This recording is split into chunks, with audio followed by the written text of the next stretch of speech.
Bonjour, bonjour, bienvenue à toutes et à tous sur Cocotte TV. Aujourd'hui, nouvelle vidéo de présentation et on vous parle du tout nouveau boîtier Fractal Design Meshify 2 Compact. Un boîtier qui, comme vous allez le voir, est assez compact au niveau de sa taille. Au niveau du poids, on est sur 8 kg. On est sur une compatibilité ATX, micro ATX, ITX. De base, on va retrouver deux ventilateurs de 140 mm à l'avant, un ventilateur de 120 mm à l'arrière, un panneau en verre trempé sur le côté gauche et clairement, on est plutôt orienté Airflow, mais avec des ventilateurs qui seront silencieux. Au niveau du tarif, on sera sur 108,90 € pour cette version que vous allez découvrir avec un panneau en verre trempé sur le côté gauche. On vous propose de la découvrir, c'est tout de suite, c'est maintenant, c'est sur Cocotte TV. On se lance donc à la découverte de ce Meshify 2 Compact par Fractal Design. On vous donne d'abord les dimensions. Sachez que le boîtier fait 474,5 mm de hauteur, 210 mm de largeur et 423,5 mm de profondeur. Il pèse 8 kg. Il est principalement en acier. Il propose un panneau en verre trempé sur le côté gauche, une face avant intégralement en mèche, donc on est plutôt sur du typé Airflow. On va trouver deux ventilateurs de 140 mm de base à l'avant, un ventilateur de 120 mm de base à l'arrière. On pourra mettre du radiateur de water cooling en 280-360 mm à l'avant, 240 mm maximum dans la partie haute, et on pourra mettre une alimentation de 200 mm maximum et une carte graphique de 341 mm. Avec ce Meshify 2 Compact, on retrouve le design de la série avec la face avant en mèche qui présente des formes géométriques avec un design quelque peu organique. On va avoir également le logo Fractal Design dans la partie basse sur une partie en aluminium brossé. On va pouvoir démonter la partie avant avec le mesh pour pouvoir extraire le filtre de type textile. On est sur un mesh avec des larges trous, on est donc vraiment sur un boîtier orienté Airflow. On pourra également, par la partie basse, démonter le filtre qui protège la partie inférieure du boîtier, donc l'alimentation et éventuellement un ventilateur de 120 mm.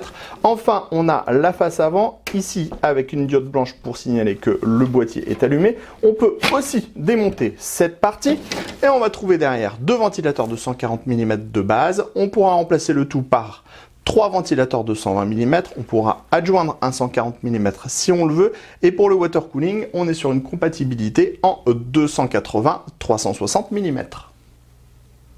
On continue maintenant sur le côté gauche où on trouve un panneau en verre trempé avec la partie haute et la partie basse qui offre une partie noire pour pas voir la structure du boîtier. L'ouverture est hyper simple, on a ici un petit cran à attraper avec les doigts, on tire et la porte s'ouvre et se défait tout simplement comme ceci. On retrouve sur le côté droit le même système d'ouverture, on tire, ça bascule. Enfin, dans la partie basse, on retrouve deux pieds en plastique qui sont équipés de rubber. On passe maintenant sur le top. On va d'abord trouver les entrées-sorties audio, un USB type C, le Power On, le Reset, deux USB 3.0. Ensuite, on va avoir une grille en mèche avec des larges trous qui reprend le même mèche que celui qu'on trouve sur la face avant. On va pouvoir démonter la partie supérieure du boîtier. Il suffit de tirer comme ça à l'arrière. Ça va découvrir une grille qui est pour le moment protégée avec un mesh textile qui reprend les formes géométriques de la face avant. Pour le retirer, on tire tout simplement comme ceci. Et en dessous, on trouve une grille. Alors attention, un peu plus tard, vous allez voir, j'ai fait une erreur dans l'énonciation des tailles compatibles.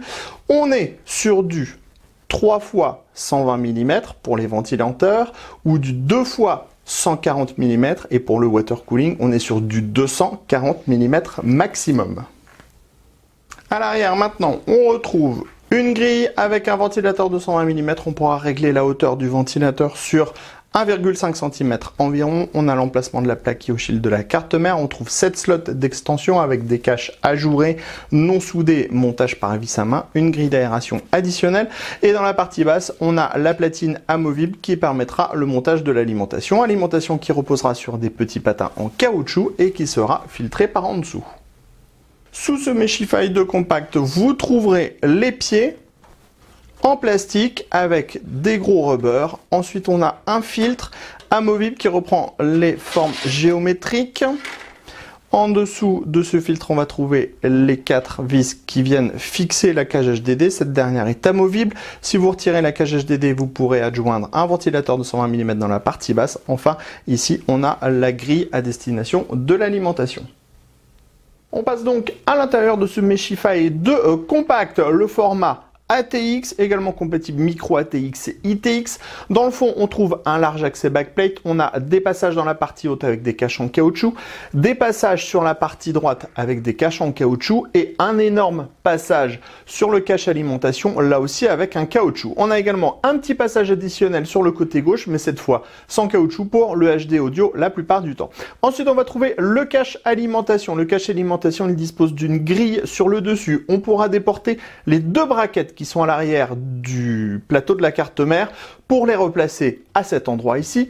Enfin, à l'avant, on a 2 opercules qu'on pourra retirer pour donner plus de profondeur à l'avant si par exemple on veut utiliser du gros radiateur de water cooling en push-pull, donc avec des ventilateurs à l'avant et des ventilateurs à l'arrière. Justement, on vous parle de la partie avant. De base, on va retrouver 2 ventilateurs de 140 mm. On pourra en adjoindre un 3e, ou alors on pourra mettre 3 ventilateurs de 120 mm. C'est compatible avec les radiateurs de water cooling en 280-360 mm. À l'arrière, on retrouve de base un ventilateur de 120 mm.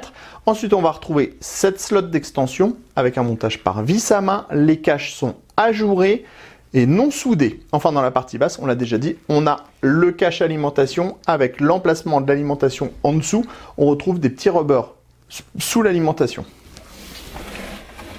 On termine dans la partie haute.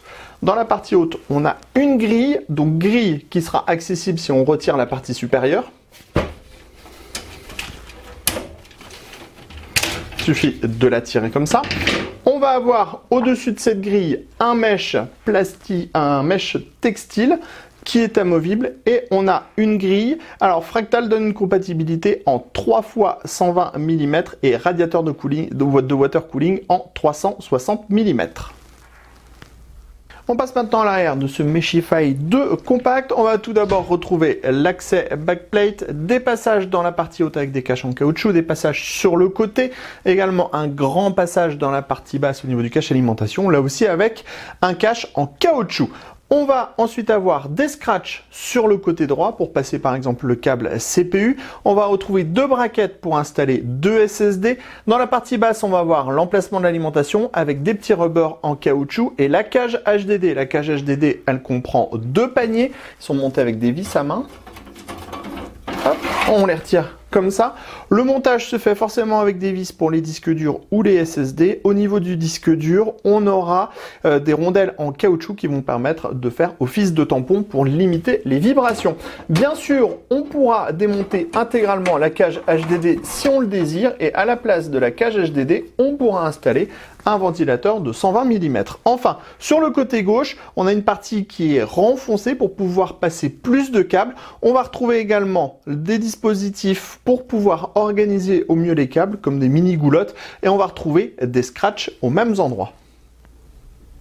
Nous voilà maintenant devant le Meshify 2 compact avec la configuration montée à l'intérieur de ce dernier. On a fait ultra sobre, on a fait dans le blanc et le noir puisque le boîtier a 0 RGB de base. On le voit, malgré le fait que le boîtier soit très compact en taille, on n'a aucun problème avec notre carte mère ATX. On a même pas mal de hauteur disponible au niveau du ventirad CPU, ce qui veut dire que si on va installer du radiateur de water cooling dans la partie haute avec des ventilateurs, ça posera pas trop de problèmes. Au niveau de la carte graphique, on est bien aussi, alors qu'on a nos 2 ventilateurs à l'avant, 2 ventilateurs en 140 mm de base et un ventilateur de 120 mm à l'arrière. On a également des passages sur les côtés avec des caches en caoutchouc, ce qui va permettre de dissimuler en fait la sortie des câbles. Clairement, le résultat du montage est très propre devant et il est également très propre, vous allez le voir, derrière.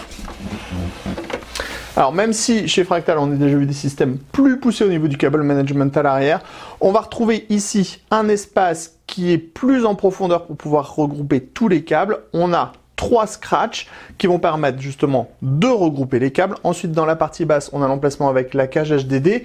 On pourra ici aussi placer pas mal de câbles. Attention, le boîtier est assez peu profond, donc dès que vous aurez une grosse alimentation modulaire, ça va quand même occuper pas mal d'espace. On retrouve les passages dans le haut avec les caches, sur les côtés, les 2 braquettes SSD, et ici, on a un large accès backplate.